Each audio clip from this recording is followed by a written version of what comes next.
अस्सलाम वालेकुम नाज़रीन, मैं मोहम्मद अब्दुल रहीम खादरी। हर खबर से बाखबर हमारी है सब पे नज़र। टीने न्यूज़ में आपका खैर मकदम करते हैं।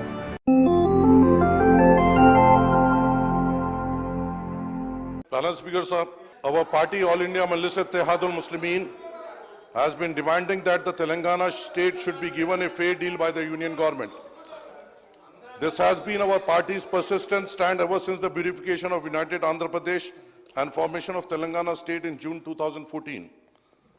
I may recall that my party floor leader Janab Akbaruddin Awaisi Sahab has been raising his voice in this particular assembly against the injustice meted out to the Telangana state by the BJP, now NDA government, ever since the new state came into being. Participating in the discussion on the Governor's Address, State Budget Appropriation Bill and short discussion on various subjects, Janab Akbaruddin Awaisi Sahab has been demanding the union government to do justice to the state and implement all the assurances contained in the AP Reorganization Act.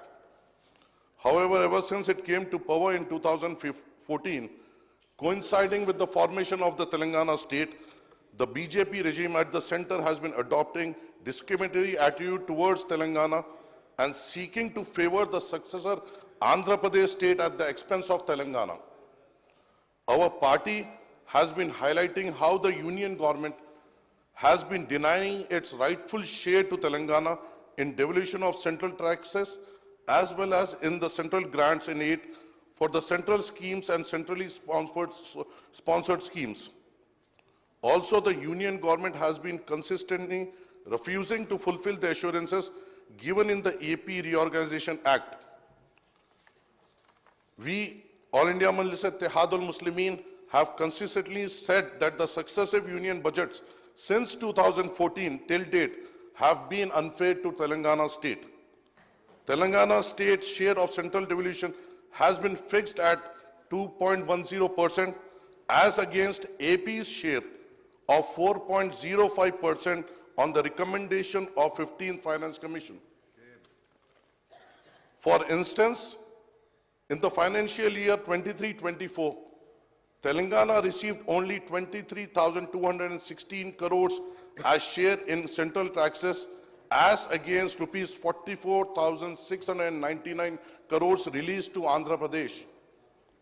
Also, Andhra Pradesh was given additional grants for its new capital Amravati and Polavaram project and for its budgetary deficit.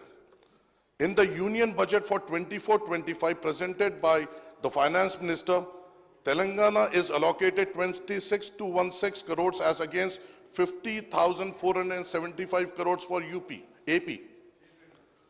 The Union Finance Minister also made a reference to AP Reorganization Act and announced that AP would be provided rupees 15,000 crores as additional grants in the current year and similar amounts in the future years. Moreover, the Union government has been targeting Telangana state by restricting the borrowing of the state under FRBM Act by curbing the loans taken by corporations, governments, undertakings under the government guarantees with budgetary borrowing of the state government. Also, the union government has been refusing to provide central grants for Mission Kakatiya, Mission Bhagarita, as recommended by Niti Aayog, as well as Palmeru Rangareddy Lift Irrigation Scheme and Kaleshwaram project by designating them as national projects on the lines of Polavaram project of AP as per the AP Reorganization Act. The union government has not fulfilled many of the provisions made in the AP Reorganization Act, including distribution of revenues and appropriation of assets and liabilities of the state government and the state public undertakings. The AP Reorganization Act made several provisions for setting up educational and infrastructure facilities in Telangana also. These provisions relate to the establishment of tribal university, setting up integrated steel plant at Bayaram, and integral coach factory at Khazipet, apart from improvement of road connectivity under NHAI and rail connectivity in the state. The union government has also refused to release the central grants for the development of backward districts in Telangana. Even after 10 years, the union government has failed to fulfill these assurances to the Telangana under the AP Reorganization Act.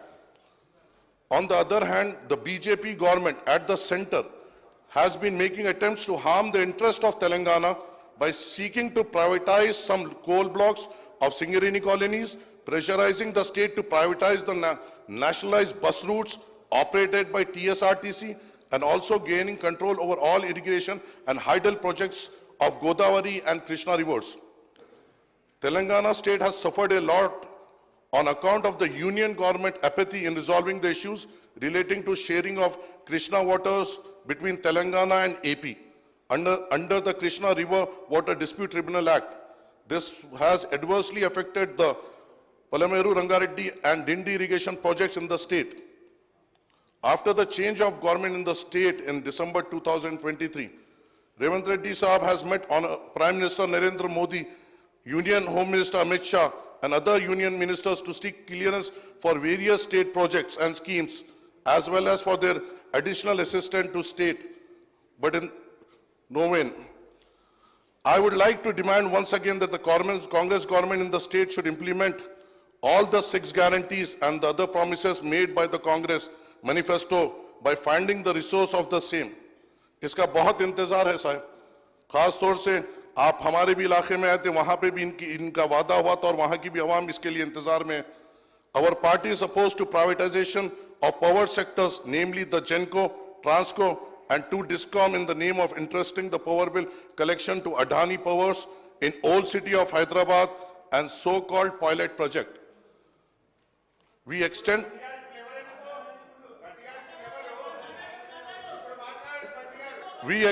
full support to the Telangana government in its fight to secure the state rightful share or central resources and to ensure all the promises and assurances to the Telangana under AP Reorganization Act.